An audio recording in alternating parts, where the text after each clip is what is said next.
Moi, j'ai tout de suite posé une question à Catherine Foll, qui est à côté de moi.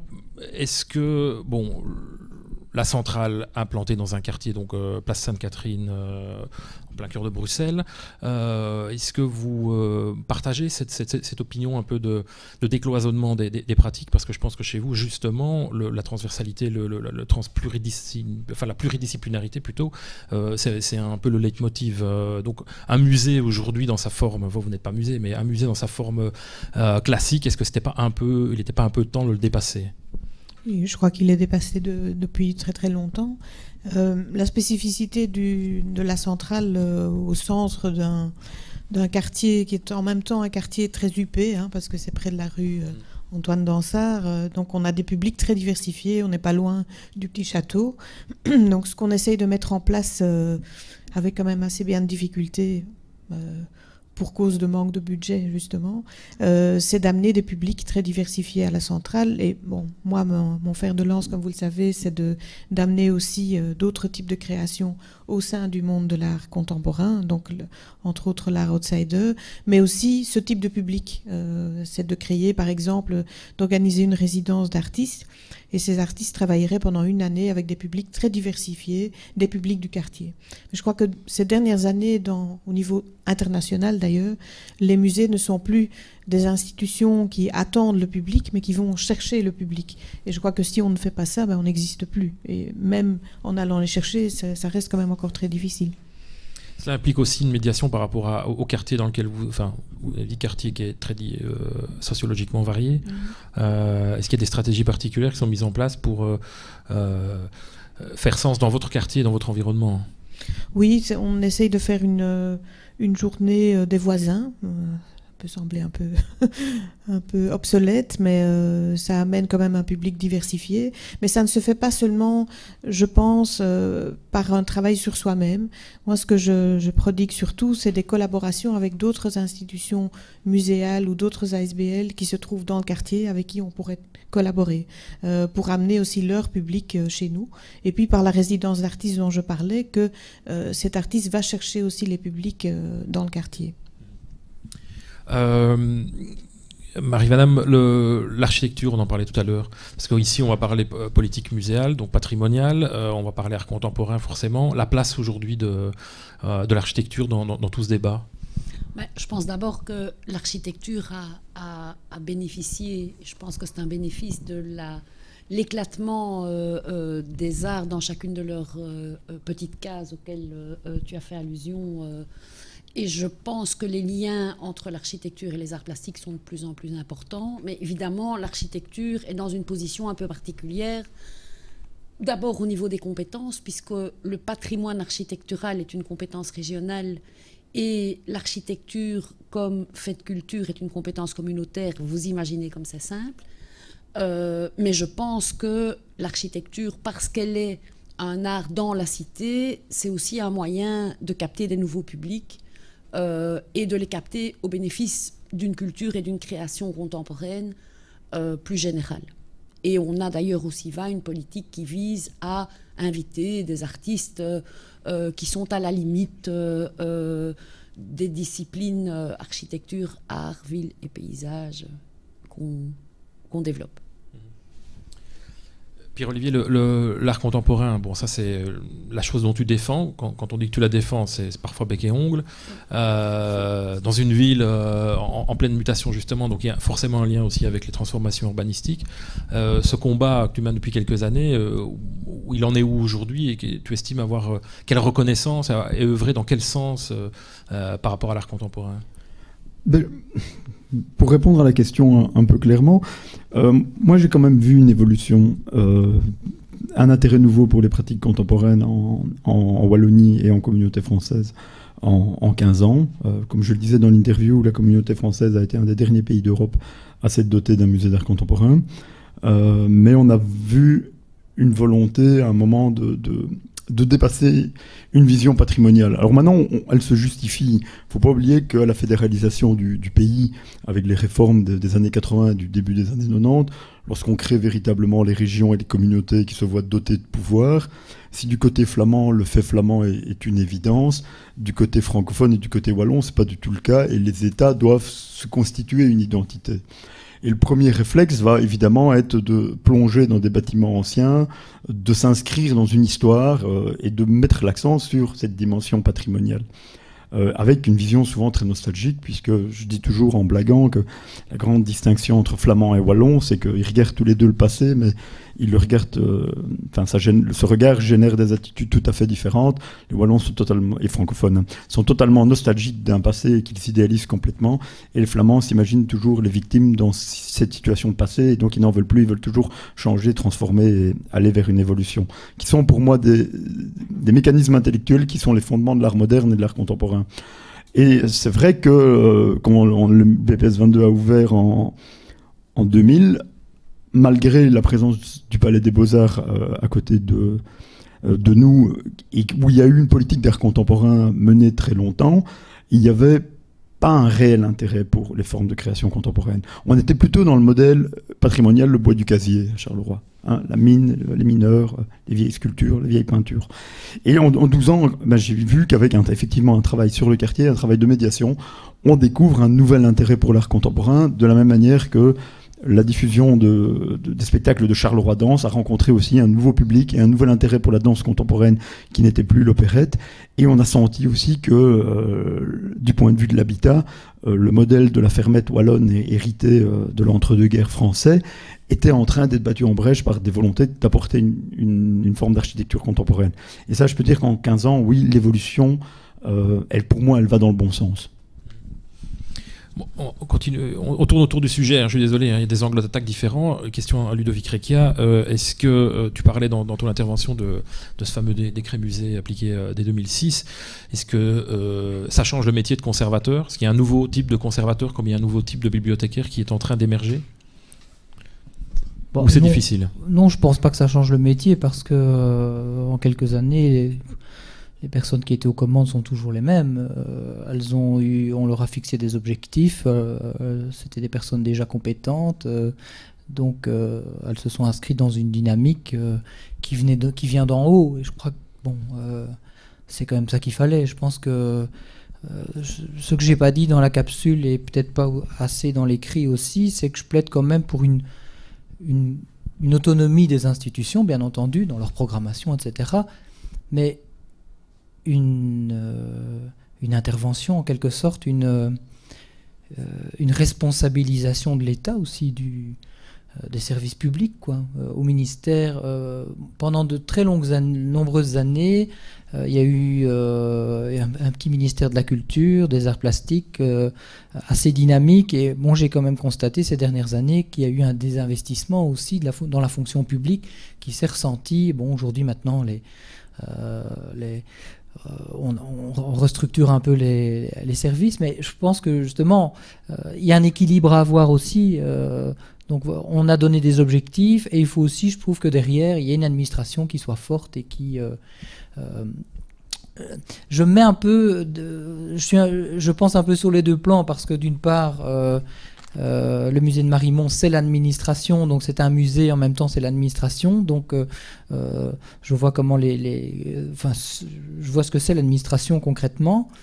Et par ailleurs, avec ce projet donc de centre Kéramis qui s'aligne sur les modèles existants de centres qui sont gérés en ASBL avec un conseil d'administration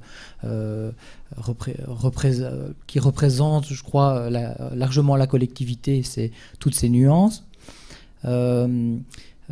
Donc voilà, je pense que les acteurs n'ont pas changé. S'il y a eu une professionnalisation, c'est parce que justement on a fixé des objectifs, on a fixé des balises, on a donné des moyens quand même supplémentaires, même si, comme je le disais, à mon sens, ils sont encore largement insuffisants. Donc voilà pour le décret. Et ce décret, c'est pas une critique, mais on vient de parler beaucoup de décloisonnement. Ben justement, ce décret, c'est un décret musée qui cloisonne. Alors évidemment, il a eu ses effets bénéfiques, mais en même temps, il a accentué ce cloisonnement quoi qu'on en dise. Ça, c'est partagé par les autres intervenants. Je pense que, Pierre-Olivier, ton institution, c'est un centre d'art, mais il y a du patrimoine aussi. Moi, je suis un centre d'art fauché, donc c'est pas la même chose. Et moi, je suis pas un musée. Mais voilà, le CIVA, justement, par exemple, le Centre pour la ville, l'architecture et le paysage, quel est le lien que vous entretenez avec les chevaux, je dirais, institutionnels, et comment toucher aussi à la culture et à l'art en général? Nous, on est un espèce d'hybride complet. Donc, on a à la fois une mission de coupole qui abrite des associations dont l'objet social est exclusivement lié au patrimoine architectural, paysager. Et on a une mission de service public qui nous est donnée par nos statuts, qui est de stimuler le débat sur l'architecture contemporaine. Et donc, c'est un peu une espèce de double mission. En termes de financement, j'ose même pas vous dire, parce qu'on en a pour toute l'heure ici, on est financé à la fois par la COCOF, la région, l'Union européenne, la communauté française, les communes. C'est une espèce de lutte effrénée pour avoir des moyens. Et d'un autre côté, on doit dire qu'on jouit d'une espèce de grande liberté par rapport à notre programmation. C'est-à-dire que tous les pouvoirs publics sont conscients du caractère inutilement parcellisé des différents dispositifs de subventionnement, de la nécessité d'en sortir, et donc tout le monde ferme les yeux avec plus ou moins d'élégance sur les activités où on essaye de mener art contemporain et architecture, où tout le monde ferme les yeux en se disant on a besoin d'un centre, parce qu'on n'est pas non plus un centre culturel.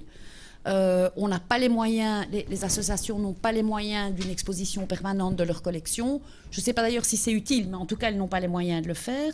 Et donc, on travaille avec un système plutôt d'exposition temporaire qu'on essaye de faire sortir un peu du bâtiment du CIVA. Ça, c'est un peu par rapport à ce que tu disais, c'est un peu la difficulté, c'est que notre bâtiment date d'avant l'ouverture à l'architecture contemporaine des pouvoirs publics, et donc on a un bâtiment qui est un peu un regard nostalgique, alors que notre objet social serait une tentative de vision flamande de l'architecture. Mais donc voilà, nous on est vraiment un centre qui vit en dehors de tous les systèmes de subventionnement. Donc on a un contrat-programme comme si on était un théâtre, un peu. Donc on n'est pas lié à la législation sur les musées. On n'est pas non plus lié on est lié à rien. On est comme ça une espèce de truc hybride et unique. C'est un statut que j'aime assez bien, je dois dire, parce que ça permet beaucoup plus de liberté. Et voilà. Enfin, on cloisonne d'un côté, on décloisonne de l'autre. C'est un peu la tendance communauté française aussi, historiquement. La question qui en fâche beaucoup, c'est la gratuité des musées. Pour revenir au musée, tu en parlais, Ludovic, de manière assez positive, comme quelque chose qui pourrait être étendu. Mais on sait aussi que des gens sont contre, parce que tu signalais aussi que la tendance, c'est que des gens qui allaient déjà au musée profitent de la gratuité pour y aller gratuitement. Donc ça n'a pas forcément élargi le panel. Je crois que chacun un peu donne son positionnement clair sur c'est une fausse bonne idée ou c'est une bonne idée la gratuité des musées, et pourquoi ne pas alors étendre la gratuité à d'autres types d'institutions culturelles. Moi, je suis plutôt contre la gratuité des musées parce qu'effectivement, les études ont montré que il n'y avait pas une extension significative, en tout cas en Belgique, en communauté française, des fréquentations du public, et que c'était au contraire plutôt un public qui venait déjà au musée, qui a trouvé une occasion de venir moins cher encore, alors que les prix des musées sont, je vais dire, tout à fait accessibles quand on les compare aux places de cinéma, aux places de concert, voire aux stades de football, qui sont encore beaucoup plus chers. Donc là, il y a pour moi, l'expérience n'est pas concluante. D'autre part, on est aussi dans une société ultra-capitaliste où ce qui coûte quelque chose a d'emblée plus de valeur. J'ai le sentiment que quand on a un espace gratuit, comme nous l'avons fait parfois pour certaines expositions, on n'a pas nécessairement des gens qui sont intéressés mais qui viennent passer un moment dans le musée, soit pour aller à la toilette, soit pour boire un verre, soit pour s'abriter de la pluie. Ça demande des efforts particuliers pour les encadrer. Donc ça demande évidemment des coûts supplémentaires. Et je pense que plutôt que compenser la gratuité par une subvention, je travaillerais plutôt sur la gratuité des actions de médiation spécifiques. Ce qu'on a toujours fait au BPS 22, c'est que les groupes organisés qui viennent et qui suivent tout le programme de médiation, eux ont une entrée gratuite. Eux peuvent entrer gratuitement et le service médiation est gratuit. Par contre, quand le Rotary vient et demande une visite guidée, je vois pas pourquoi ils rentraient gratuitement, même s'ils venaient le dimanche. Donc je pense que ces gens peuvent parfaitement payer, ils ne suivent pas le programme de médiation, ils veulent un service, et ce service, il est payant. Je pense qu'il a tout à être valorisé, à être payé. Catherine Foll, sur cette question de la gratuité?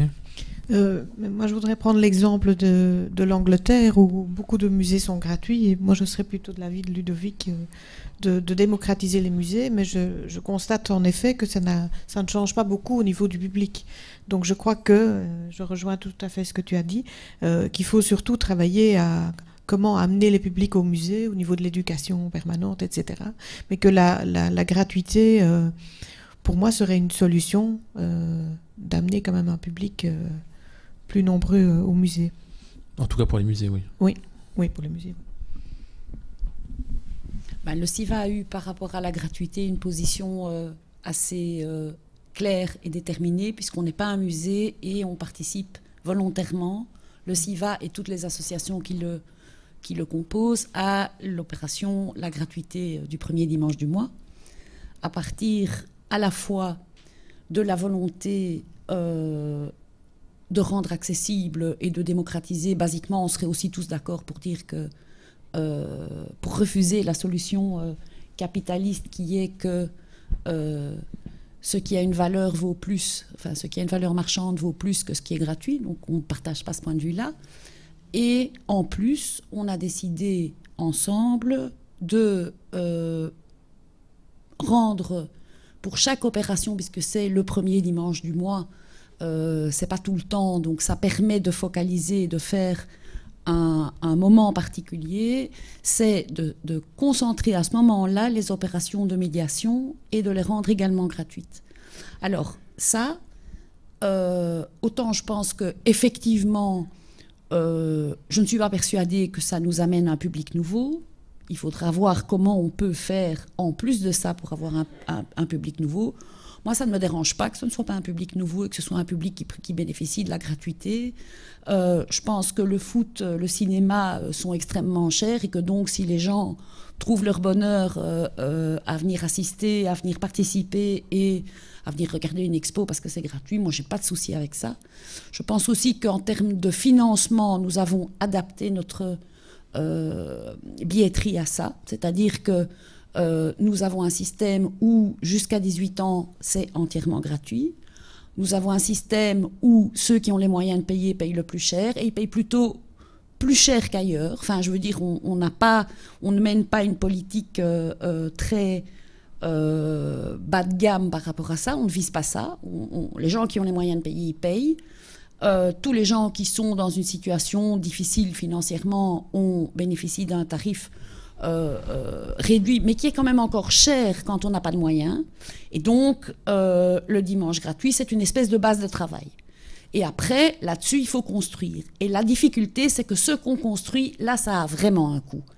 Et je pense qu'un des enjeux de la prochaine législature, c'est de trouver les moyens pour permettre aux institutions de travailler sur une base qui est effectivement une forme de gratuité, et on a pris celle-là parce qu'elle existait, et à partir de ça, de construire autre chose pour favoriser l'accès à la culture de tous. Et c'est pas évident, ça coûte cher. Ludovic, toi, ton opinion, tu l'as exprimée là-dessus, mais tu as exprimé aussi la difficulté des institutions de sortir dans le champ social, mais aussi du champ social d'y rentrer. Donc, notamment, tu citais le problème de l'enseignement. On en parle depuis longtemps. Il y a un décret culture-enseignement, mais on ne sait plus trop aujourd'hui. Enfin, c'est toujours plus ou moins les mêmes qui en profitent, ça on le sait. De ton point de vue, Marimon, ta relation avec le milieu enseignant et cette médiation très utile avec le milieu scolaire, elle en est où ? Peut-être un tout petit mot sur la gratuité encore, parce que ça rejoint ce que tu dis. Je pense qu'il y a effectivement les gens qui ont les moyens et qui consacrent énormément d'argent, sans doute aussi qui consomment par ailleurs, qui achètent des œuvres d'art, des livres, etc. Donc qui, par ailleurs, consomment culturellement, et la part qu'ils investissent dans l'entrée d'un musée est assez peu significative. Bon, ce public-là mis à part. Il y a ce qu'on peut encore appeler les classes moyennes, même si elles sont vachement fragilisées aujourd'hui, qui sont aussi, je trouve, assez désengagés culturellement, et de ce fait vont pas forcément dans les lieux culturels, mais ont peut-être encore un peu d'argent pour leurs loisirs et l'investissent quand même dans le cinéma. À Paradisio, c'est 20 € l'entrée, je crois, ou aussi pas plus, pour aller voir des pandas. Et donc voilà, je veux dire, à côté de ça, je pense qu'il y a quand même... on a fait... Il y a Marimont, bien entendu, mais Marimont est une vieille institution. Moi, je veux peut-être évoquer le projet à La Louvière, où La Louvière n'est pas une ville qui a beaucoup à envier à Charleroi dans ses difficultés. J'ai pu faire ce travail depuis 2009 avec les anciens travailleurs de Bock, avec leurs familles, avec des publics fragilisés, effectivement. Et ce que j'ai quand même constaté, et même dans mon personnel, donc des gens qui ont un travail, des familles monoparentales par exemple, où effectivement la personne travaille, la mère ou le père travaille, mais il leur reste au bout du mois 50 € pour les loisirs, et pour s'acheter des vêtements et les loisirs. Avec ça, si ils vont voir une exposition qui leur coûte 8 €, 10 €, 12 €, je sais pas, ça dépend. Et là aussi, il y a un peu tous les tarifs. Marimont vient de passer à 5 € l'entrée collection permanente et exposition. À 3 personnes, 15 €, si on n'a que 50 € par mois pour... ça reste, je pense, quand même un frein qu'on peut lever assez facilement. Et si récemment, moi j'ai cru comprendre, en passant à Marimont de 1 € à 5 €, le gain escompté est de 20 000 €. Alors pour une institution comme ça, donc là je parle à titre personnel, je ne suis pas directeur du musée de Marimont, à titre personnel, je pense qu'on peut peut-être 20 000 €, 1 € c'est quasi la gratuité, donc on était quasiment à la gratuité. Voilà, pour une institution comme ça, 20 000 € c'est quand même pas beaucoup. Alors je pense qu'il y a peut-être moyen de...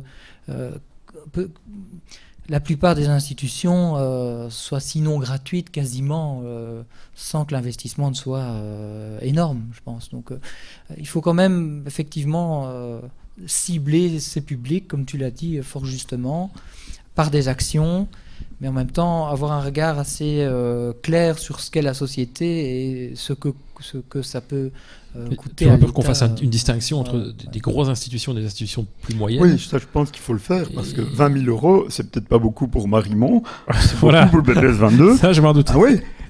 J'aime bien qu'on impose à tous les musées l'entrée gratuite, ok, mais alors qu'on nous donne tous... Je n'ai pas dit qu'il fallait imposer. Qu'on demande alors que les institutions aient toutes la même chose. Or, nous avons des disparités énormes entre les institutions et entre les sous-régions. Et donc, on impose à un moment une même règle à tous, mais on n'a pas du tout, alors là, vraiment pas du tout les mêmes moyens. Je dis 20 000 € pour le BPS 22, c'est beaucoup.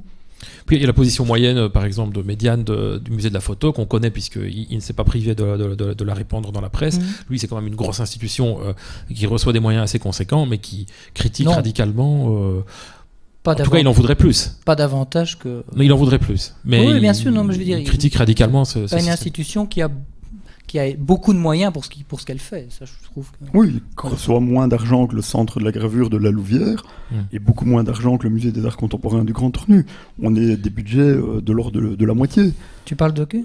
Le musée de la photographie, subvention de la communauté française, elle est 100 000 € plus élevée au centre de la gravure à la Louvière. Sur quelle base? Et elle est 3 millions en moins que, 1,5 million en moins que le musée d'art contemporain du Grand Tornu, juste sur la communauté française. Donc, on a des subventions tout à fait différentes et on demande presque les mêmes choses. C'est là qu'il y a un vrai problème de disparité. Donc on sent que ce débat nous entraîne loin. Et avant de passer la parole, tu n'as pas répondu non plus sur l'aspect la médiation scolaire, enfin ce monde de l'enseignement. Je ne sais pas s'il y a des enseignants. Il y a toujours un enseignant dans la salle, forcément, statistiquement, donc qu'ils ne prennent pas mal ces questions. C'est pas une critique, c'est plus quelque chose de constructif. Comment fait-on évoluer cette relation ? Pierre-Olivier l'a très bien dit dans sa capsule. Il faut travailler sur des publics spécifiques. Il faut des personnes. Je veux dire, il n'y a pas 36 possibilités. Il faut investir dans des médiateurs, dans des gens qui font et qui vont vers les enseignants. Moi, j'ai constaté la toute petite équipe de Marimont. Tu as l'air de dire que c'est Byzance, mais la toute petite équipe des services éducatifs a fait un travail qui prend des années et des années, d'aller dans les écoles, de rencontrer les profs, de faire des journées pour les profs, en présentant un programme, en réfléchissant aussi de ne pas s'écarter trop de leur programme scolaire. Bon, c'est pas facile pour tout le monde, évidemment. Moi, mes actions, mes expositions sont toujours hors programme scolaire, évidemment, les arts décoratifs, la céramique, contemporaine. Mais donc voilà, je pense que c'est positif dès lors qu'on y met des moyens. Je veux dire, il n'y a pas de. Alors les liens avec l'école, le décret culture école, moi je trouve qu'il ne marche pas parce qu'il est sous-financé. D'ailleurs, on peut interroger la plupart des enseignants que nous connaissons. Il n'y en a aucun qui est au courant de ça. Donc bon, voilà, c'est vraiment un domaine à investir. Et aussi, je pense, participer à la formation des enseignants, que les enseignants viennent chercher un enseignement au musée, que l'on donne évidemment les moyens au musée pour le faire, mais et là on travaille sur la reproductibilité des publics, quoi. Parce que autant les enseignants, beaucoup d'enseignants que je connais, et même le grand public, ne se sentent pas à l'aise dans le musée. Dans un centre d'art contemporain aussi, je veux dire, ça reste quand même un lieu, c'est plus un temple, mais ça reste quand même un lieu où les gens, ils vont là avec, ne se sentent pas forcément dans leur monde, quoi. Donc je ne parle pas évidemment du public acquis, bien sûr, mais de la majorité des gens qui... Combien de personnes n'ont jamais mis les pieds dans soit un musée ou un centre d'art? Je veux dire, voilà. S'ils le font déjà par le canal de l'école, ça c'est déjà pas mal. Donc voilà, je ne sais pas trop répondre à cette question-là, en fait. Catherine, quelque chose à dire? Mais je crois qu'il faut aussi amener, comme disait Ludovic, l'art dans l'école. J'ai fait une expérience de ce type-là dans l'enseignement spécialisé, où pendant des mois, on a mis une œuvre dans une classe. Le fait de vivre et d'avoir après une médiation par rapport à une œuvre d'art, ça enlève justement cette peur d'aller dans un musée qui reste quand même encore un lieu où il y a une peur quand même, même aussi pour des profs, pas seulement pour les élèves peut-être moins d'ailleurs que les profs, mais la difficulté en effet c'est de l'inscrire dans la pratique de l'enseignement, dans leur programme, et là on trouve parfois de temps en temps des profs qui sont terriblement motivés personnellement, mais il n'y a pas de système qui met en place ce lien avec la culture, et ça c'est vraiment triste, parce que c'est là que tout commence. Et avec l'architecture, pas plus. Non.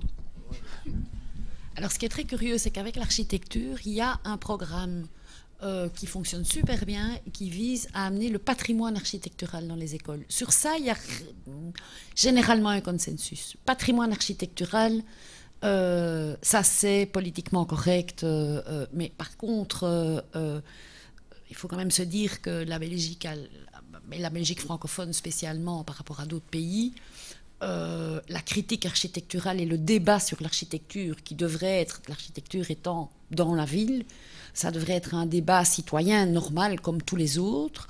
Nous n'avons pas de critique d'architecture, pas d'article dans la presse quotidienne sur l'architecture, et dans l'audiovisuel, parce que je pense que c'est aussi par rapport à la médiation, la télé, la radio sont des outils qui devraient pouvoir être sollicités beaucoup plus.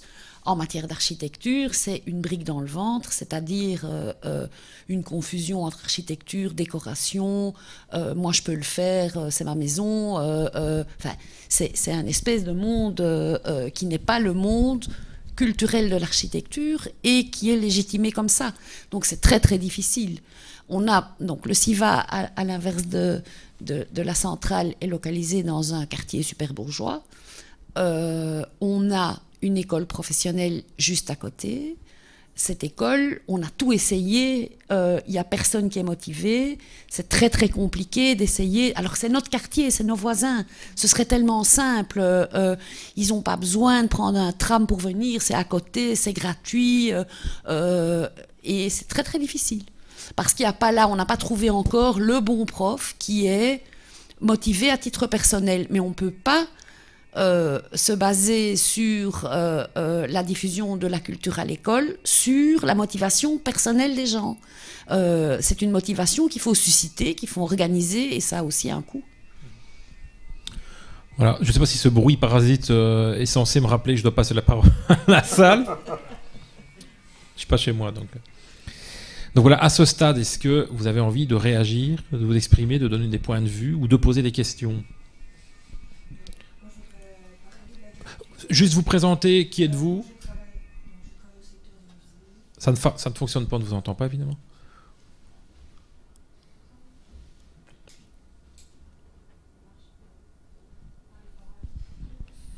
Je travaille au secteur du musée, mais je suis collaboratrice, je ne suis pas responsable, je ne suis pas historienne de l'art, mais je pratique la peinture. Mais je trouve qu'il y a quand même des gros efforts qui sont faits par les musées dans le sens de la vulgarisation et dans le sens d'accueil aussi d'œuvres plus modernes. Par exemple, le musée Rops, il associe parfois des expositions contemporaines à des artistes contemporains. Oui. Donc il y a eu récemment... Mettez-le près de votre bouche. Oui. Voilà, là c'est parfait. Il y a eu récemment l'exposition Grosse... Grosse et, à Namur, oui. Maison de la Culture. Donc, ils avaient notamment donné des anciennes planches qu'ils avaient retrouvées de la guerre 14-18 anonymes. Ils les avaient fait tirer par un auteur, par un artiste contemporain. Donc ils avaient quand même introduit une dimension contemporaine dans quelque chose, dans une exposition de type classique, quoi, hein. Donc, et je pense qu'il y a des tas de choses comme ça qui sont faites au niveau des musées et au niveau des équipes pédagogiques aussi. Il y a beaucoup d'efforts qui sont faits. Par exemple, le musée de la gravure propose régulièrement des ateliers sur les expositions en cours avec les artistes qu'ils exposent. Et il y a beaucoup de... si je prends par exemple le centre de la gravure, il y a eu cette exposition sur l'art urbain où on a pu voir. Enfin, moi j'aime bien l'art urbain, donc et j'ai été le voir, j'ai vu OB, j'ai vu tout ce qui était représentatif, même ici en Belgique, de l'art urbain. Il y a eu des manifestations dans la rue et tout ça, il y avait des lieux, donc normalement, il y a quand même des efforts qui sont faits. Alors au niveau de la gratuité, donc en fait celle qui subsiste pour l'instant, c'est la compensation pour le public scolaire. Et je pense que ça peut être bien sensibiliser les gens, par exemple, qui sont dans des quartiers défavorisés comme Molenbeek, avec la fonderie. Donc on a compensé des circuits industriels, les promenades sur le canal de Willebroek avec le... Voilà, je pense qu'il y a quand même des efforts qui sont faits. Mais je crois que globalement, on est d'accord avec l'idée qu'il y a du progrès de manière générale, mais qu'il y a peut-être une nouvelle économie de la culture qui va se mettre en place avec des nouveaux métiers à créer, notamment dans la médiation, vulgarisation, appelons-la peu importe comme on veut. Il y a aussi, par exemple, ce n'est pas subventionné par la communauté française, les nocturnes des musées, qui rassemblent un très grand public. Donc les nocturnes ont lieu de septembre à décembre, et vraiment ils sont fréquentés par énormément de gens. Donc peut-être qu'il faut déplacer parfois les horaires d'exposition. Et voilà, je pense quand même qu'il y a beaucoup de choses qui sont faites. L'écomusée du Bois du Luc accueille par exemple Artour, qui sont des expositions de céramique, je crois, et d'art régulièrement aussi. D'autres questions, d'autres interventions ? Jacques ? Jacques Remacle, je suis responsable de l'association Art République, l'association qui fait la promotion des musées gratuits le premier dimanche du mois. Moi, je suis assez content de ce que j'ai entendu. Le débat, il apparaît un peu trop, je trouve, dans les médias comme un combat contre les pauvres musées à qui on impose une mesure qui les ruine et une ministre qui n'y comprend rien. Je ne pense pas du tout que le débat se pose dans ces termes-là, et je trouve que la manière dont les musées se sont exprimés avec des points de vue... En plus, ce qui est un petit peu amusant, c'est que les 4 musées qui sont ici, ou institutions qui sont représentées, ne sont pas soumises à cette institution, à cette mesure. Il y a un centre d'art communal, un centre d'art provincial, un centre qui dépend directement de l'administration, et l'hybride... Oui, il est inclus, mais il n'est pas... Enfin, c'est une administration. Ouais. Voilà, bon, excusez-moi. Voilà. Excusez-moi. Mais donc, je trouve que ça, c'est assez intéressant. Ce que je trouve aussi important de dire, c'est que le débat sur la mesure est évidemment fortement biaisé, parce qu'on ne parle pas de son efficacité. Je suis désolé de répondre à Pierre-Olivier Rollin, de dire que la mesure est efficace. L'étude, elle montre que 30% des gens qui fréquentent les musées le premier dimanche du mois ne seraient pas venus. C'est ce que dit l'étude. C'est pas rien, 30%. C'est pas anecdotique. Ce n'est pas marginal. Donc, je pense quand même, alors qu'elle est peu connue, qu'elle n'est que dans le début. L'étude montre aussi que les musées qui l'ont pratiquée depuis longtemps ont des résultats plus importants que ceux qui viennent de l'adopter. Donc, je pense qu'il est un peu tôt de faire aujourd'hui le bilan. Je pense que le bilan, il faudra le faire dans 3 ans, dans 5 ans, après un certain accompagnement. Je ne dis pas aussi que c'est une solution miracle. Je pense que c'est un élément de politique tarifaire.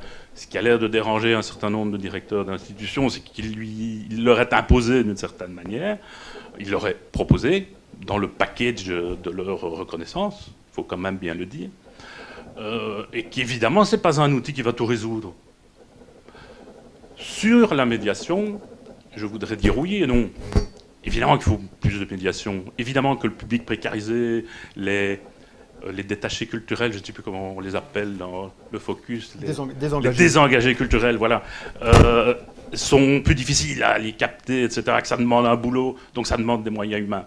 Oui.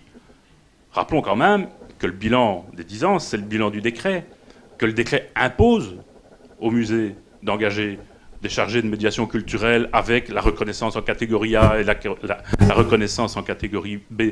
Donc que le refinancement des musées, qui a été lié au décret, qui est pauvre, qui est de 5 millions d'euros, la mesure du coût du premier dimanche du mois, elle est estimée à 220 000 euros.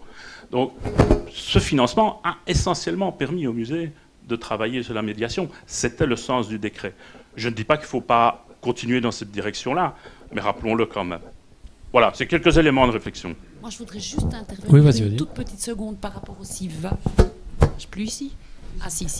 Intervenir par rapport au SIVA, c'est que notre statut d'hybride et hors de tous les systèmes fait que nous sommes subventionnés pour organiser des manifestations culturelles et absolument pas pour mettre sur pied un service éducatif et mettre sur pied de la médiation.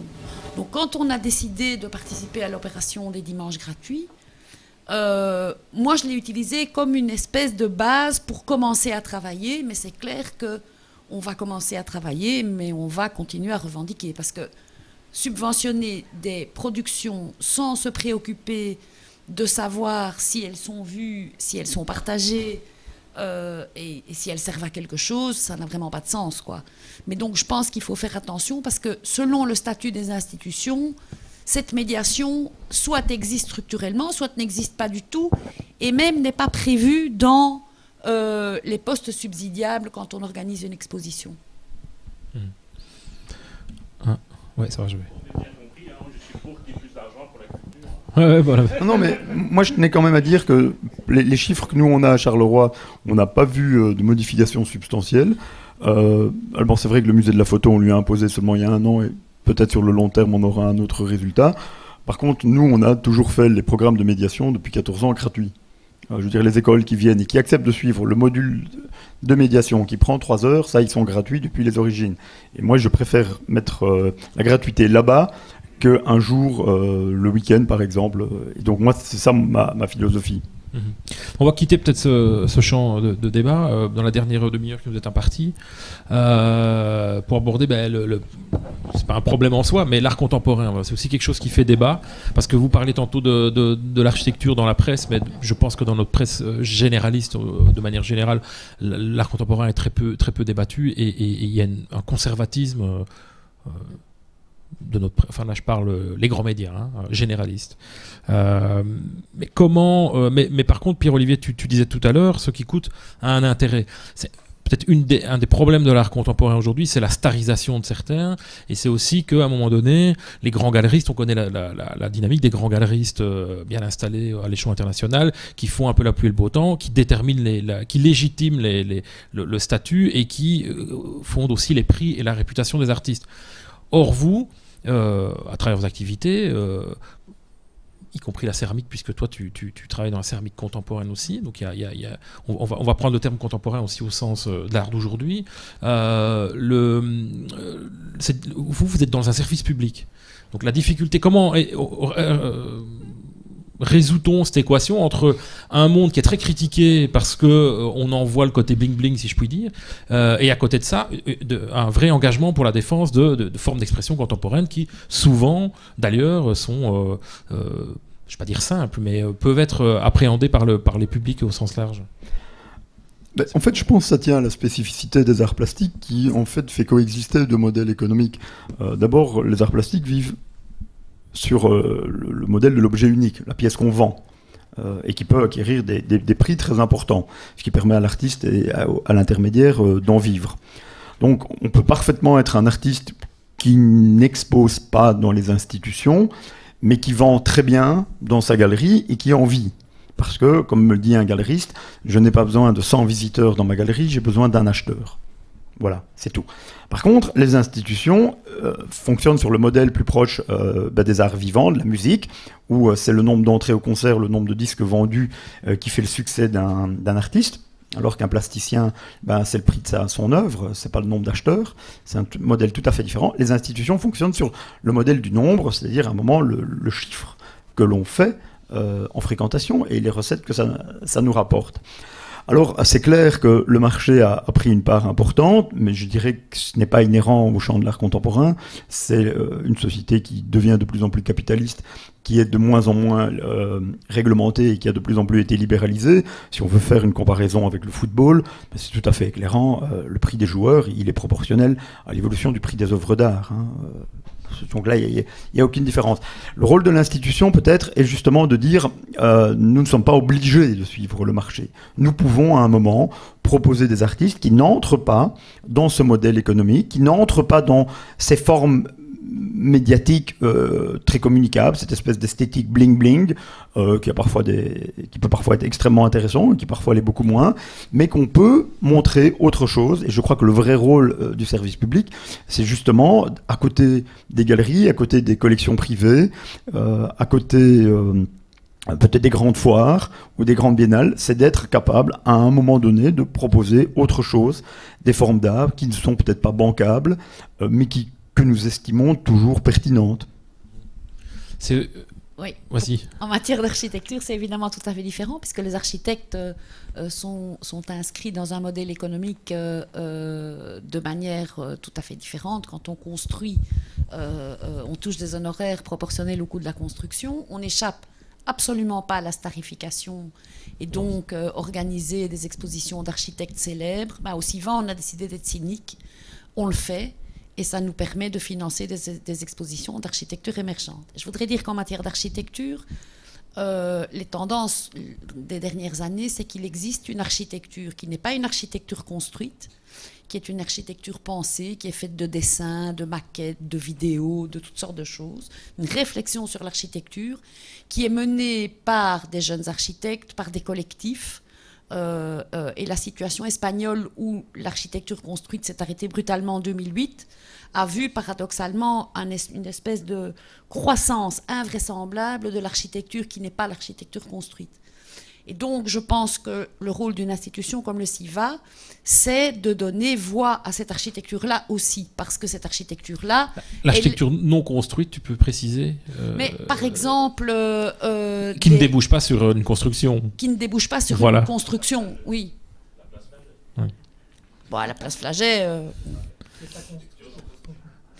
Pas de débat bruxellois. Voilà, merci, voilà. s'il vous plaît. Donc, il y a toute une série de collectifs qui réfléchissent à plein de choses et que cette réflexion nourrit l'architecture construite, donc les bâtiments, hein, mais elle n'a pas de manière d'expression parce qu'elle n'émarge pas au marché de l'art. Hein. On ne sait pas vendre ce genre de réflexion. Et elle n'émarge pas à l'architecture puisque c'est la construction qui produit les honoraires. Et donc là, c'est par exemple l'un des rôles du CIVA, et on a fait une exposition consacrée à l'architecture émergente en communauté Wallonie-Bruxelles qui montrait des réflexions de ce type-là. Et c'est une des missions que nous, on s'arroge dans la mesure où il n'y a pas de marché, il n'y a pas de soutien économique d'aucune sorte pour cette réflexion. Et cette réflexion, à la fois, est super intéressante, en général, hein, en tant que discipline culturelle à part entière, mais aussi pour l'architecture qui se construit, parce que cette réflexion peut l'alimenter. Ok. Donc, cette tension, loi du marché, je dirais, émission de service public, donc on la retrouve aussi bien dans la céramique contemporaine, et alors aussi dans finalement, parce que tu as fait spécialiser dans l'art brut, l'outsider art, enfin appelons-le comme on veut, donc un art qui était pas cultivé à la base, qui est un art qui vient des milieux asilaires et puis dont le champ s'est étendu à d'autres types d'artistes, mais qui est aussi en but à la spéculation et à la reconnaissance par un certain milieu, une intelligentsia. Ça, c'est une évolution assez récente, hein, je dirais des dernières 15-20 ans. Et ça pose d'ailleurs, peut-être encore plus que dans le monde de l'art contemporain officiel, entre guillemets, des questions éthiques par rapport à la commercialisation et l'instrumentalisation des créateurs. Mais je crois que moi, par expérience, je me suis rendu compte que ça reste quand même très, très, très difficile, même s'il y a de plus en plus un intérêt pour ça.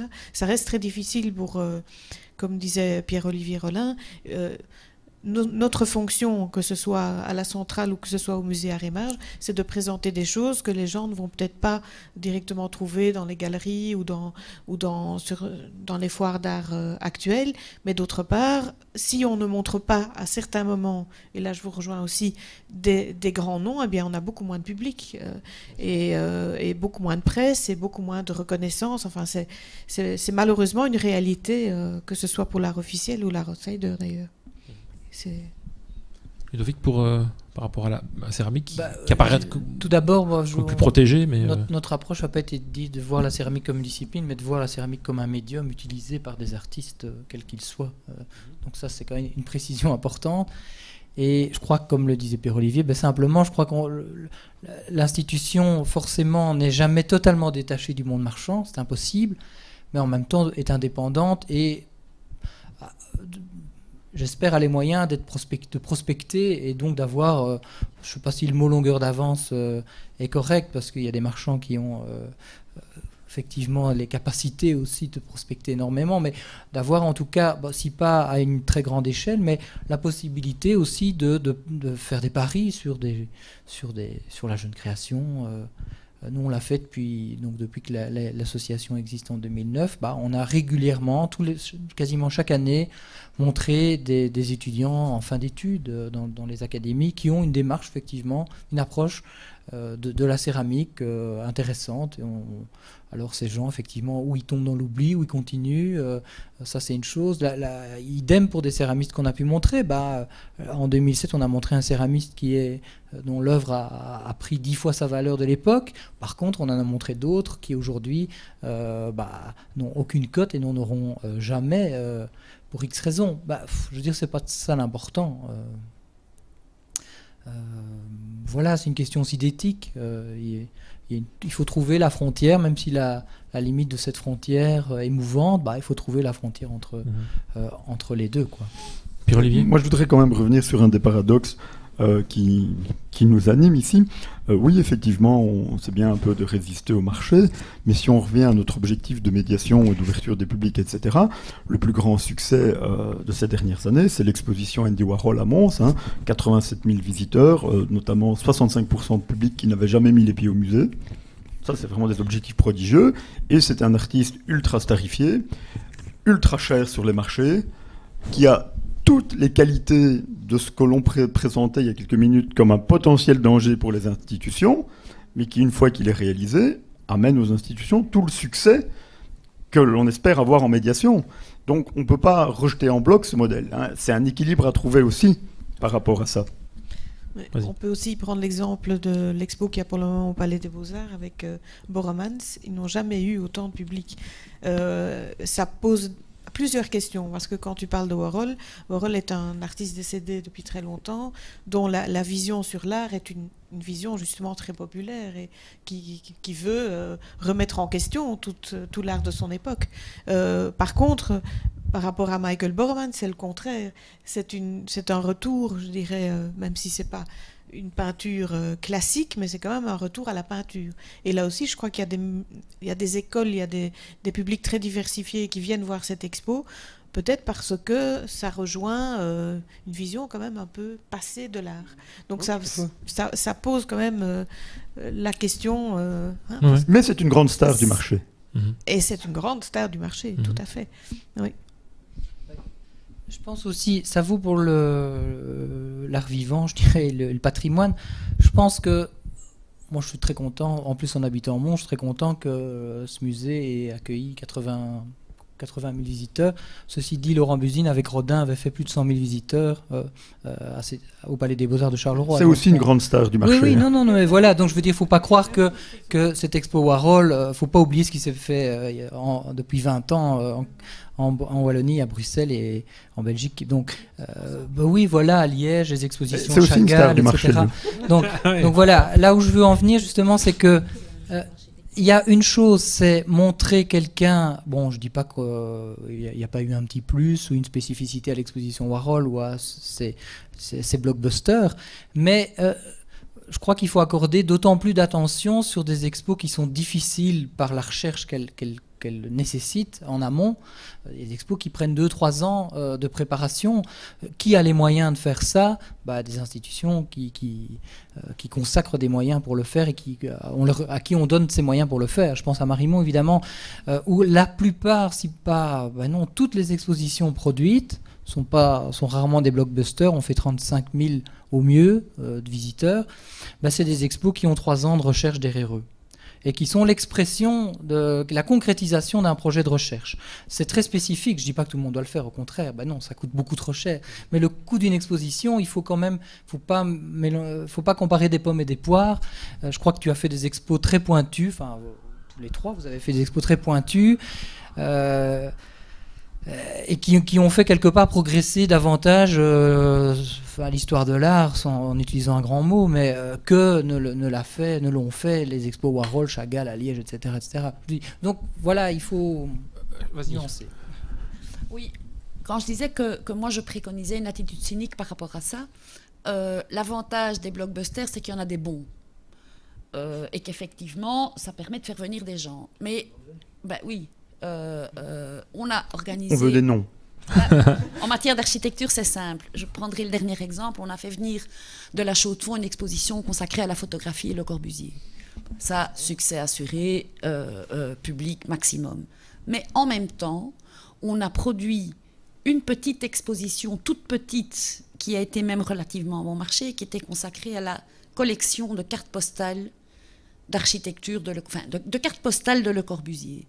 Et ça, c'était une production propre, c'était quelque chose qui n'avait jamais été montré, et on centrait toute la visite, donc on avait accès aux 2 expositions d'office, et la visite était centrée sur la petite exposition qui permettait, à partir de la collection de cartes postales, d'expliquer beaucoup mieux qu'avec les photos de Le Corbusier sur une plage à Saint-Jean-Cap-Ferrat, qui sont des photos super connues, on pouvait montrer beaucoup plus de l'histoire d'architecture avec cette petite exposition. Donc je pense que les moyens de profiter de l'effet d'appel de certaines productions majoritaires sont tout à fait divers et qu'il faut être cynique et il faut chipoter avec ça.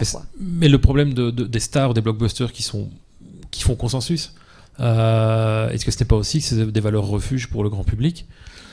Et un grand problème de l'art contemporain, c'est de ne pas parvenir à attirer des gens qui ont des formes d'expression nouvelles qui sont toujours considérées comme extraterrestres.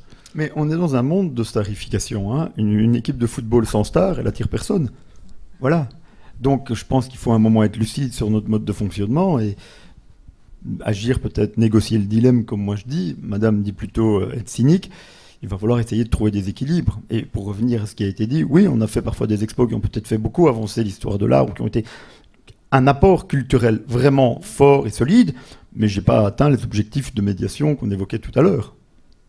Voilà. Malgré tous les efforts. Malgré tous les efforts. Voilà, là, je suis sûr... Voilà, pas que Jacques, hein, parce que s'il n'y a que Jacques qui prend la parole, je lui coupe la parole, c'est pas compliqué. Je suis obligé d'animer, donc d'avoir une méthode, mais je t'en prie. Hein. En plus, je ne vais pas parler de la qualité. Non, on parle plus de ça. Mais je ne vais pas faire un bilan critique du musée de la photo non plus. Voilà. Juste rebondir, il y a quelque chose qui m'embête dans le débat, parce qu'on parle de la starification, on compare avec le football. Il y a une notion quand même, c'est la notion de service public. Et je pense qu'on est quand même, enfin vous êtes dans un secteur, vous êtes des opérateurs de service public. Et que c'est cette notion-là qui est importante. Après, il faut essayer de garder le sens de ce que c'est un service public. Une expo tout en Camon, OSL, ça a toute sa place dans la société marchande. Ça fonctionne très bien. C'est peut-être même un peu embêtant que c'est un opérateur parapublic qui le fait. Mais l'entertainment a ses droits. Les concerts de Céline Dion, c'est très bien, mais c'est pas du service public. Et on n'est que 50% financé service public. Hein. Le reste, on doit trouver nos trucs par nous-mêmes.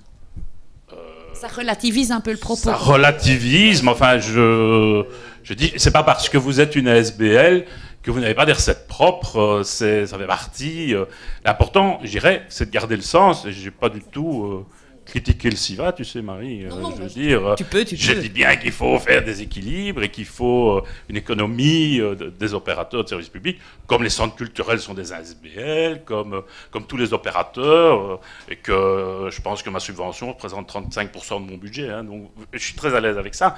Je dis juste, à un moment, comparons ce qui est comparable. On ne compare pas le football de campagne qui fait un lien de cohésion sociale dans les quartiers, etc., avec le Real de Madrid. Je dis, c'est pas la même chose. Non, mais par rapport au pouvoir public qui nous finance, je pense par exemple à la ville de Bruxelles, en l'occurrence pour la centrale, ils ont une exigence aussi d'avoir un certain nombre de publics. Donc, nous, on doit aussi répondre à ça. Et parfois, il faut ruser, il faut avoir des noms pour pouvoir le faire. Faut pas oublier il faut équilibrer, je pense. Il faut un équilibre. Et on a deux missions. On a à la fois la mission de médiation à l'adresse du public. Et c'est vrai que là, on a souvent et plus facilement besoin de blockbusters, de grands noms, de stars, du marché ou de quoi que ce soit. Et en même temps, nous avons une fonction de production qui est une aide aux artistes et à la création. Et c'est vrai que quand on est dans ce registre-là, il est clair que c'est peut-être plus compliqué d'avoir des chiffres éloquents et de fréquentation, et que notre objectif de succès de médiation, il doit être revu à la baisse parce qu'on a fait le choix à un moment de cette production et d'aide à la création. Ça, je crois que c'est deux axes qu'il faut toujours garder en tête, et on doit trouver un équilibre. Hier, j'étais à un débat pour la communauté flamande, un débat culturel où il y avait tous des représentants politiques, et un des représentants, évidemment, c'était le NVA, qui disait qu'il faut tenir compte, par exemple, le SMAC à Gand a beaucoup moins de visiteurs qu'à l'époque de Yanout, par exemple. Eh bien, il faudrait qu'ils aient beaucoup moins de subsides à cause de ça. C'est quand même un risque, et il y a peut-être pas que le NVA qui pense comme ça. Donc il faut être conscient de ça aussi. Et comment est-ce qu'on équilibre, nous, en tant que responsables d'un lieu qui défend la création contemporaine, comment est-ce qu'on équilibre ça?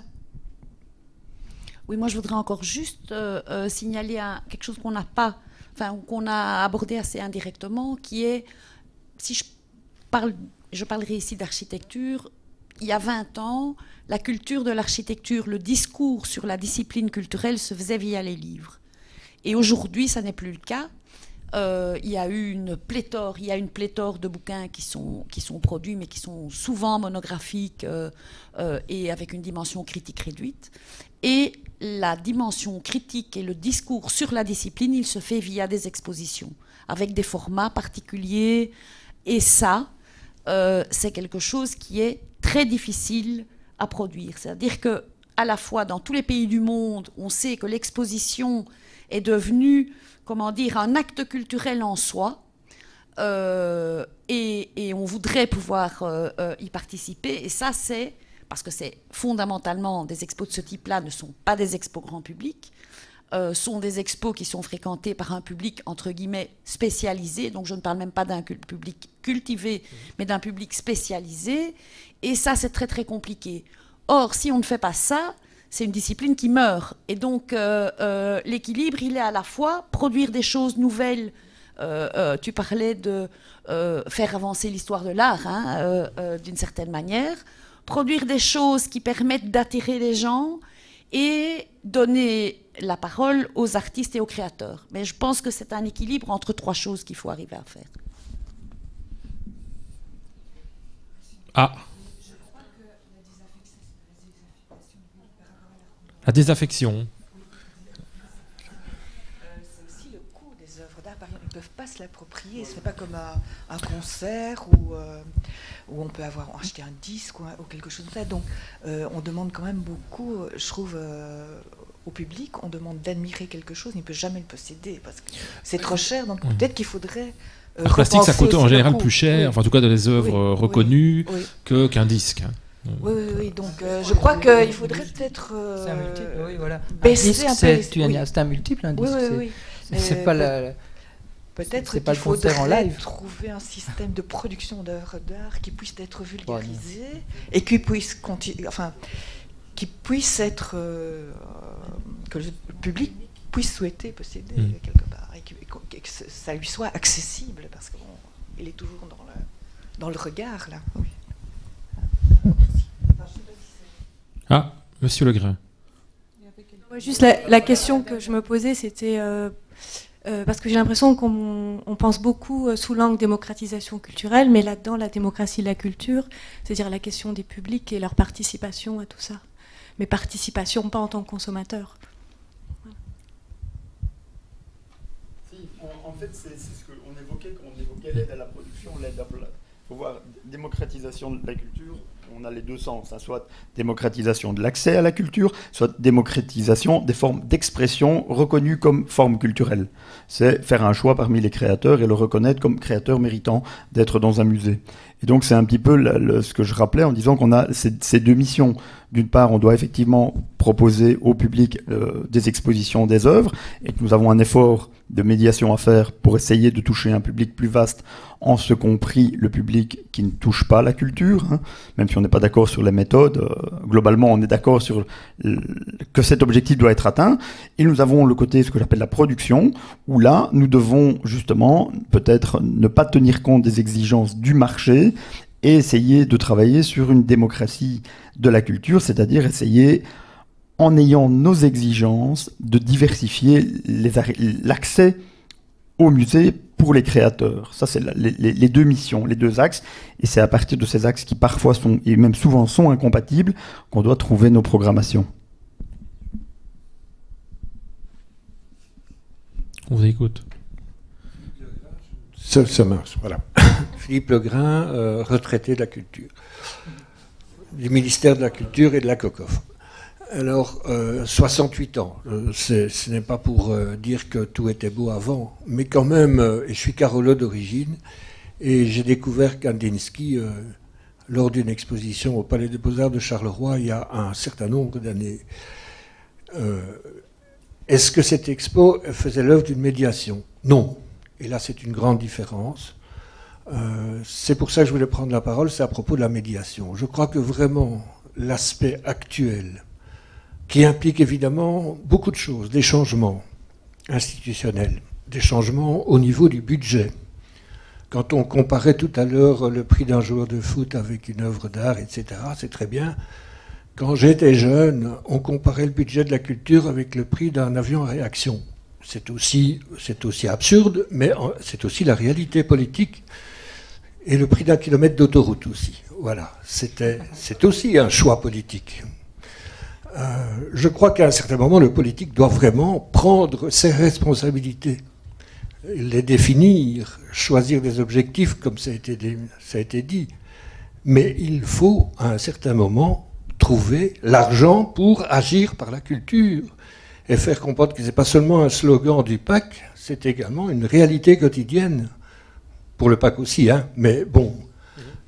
Et donc, je crois que la médiation qui passerait à côté du rôle de l'enseignant, le rôle de l'enseignant, tout le monde l'a évoqué.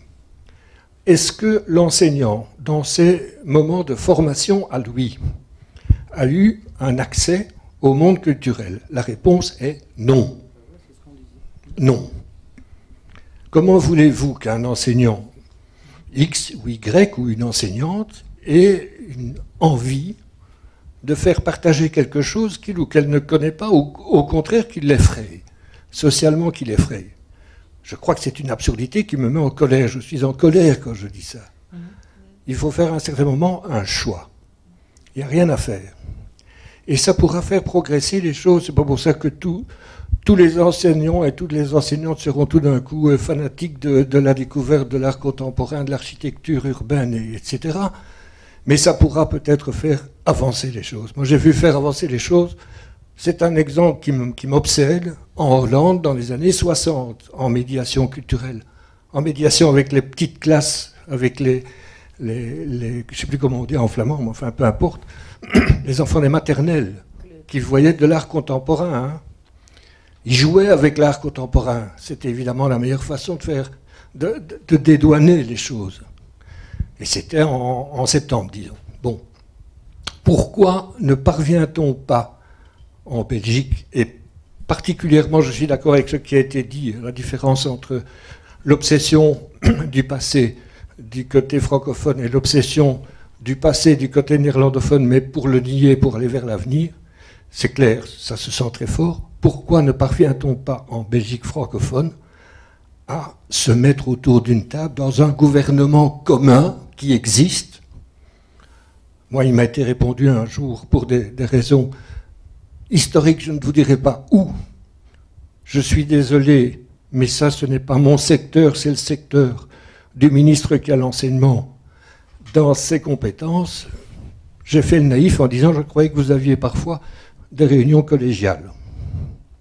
S'il n'y a pas un objectif commun à ce propos-là, eh bien, ça sera passer à côté de ce que nous voulons tous, enfin, vous voulez tous et toutes, et ce que nous voulons également. C'est ça que je voulais dire. Voilà. Alors, ce pourrait être le mot de la fin.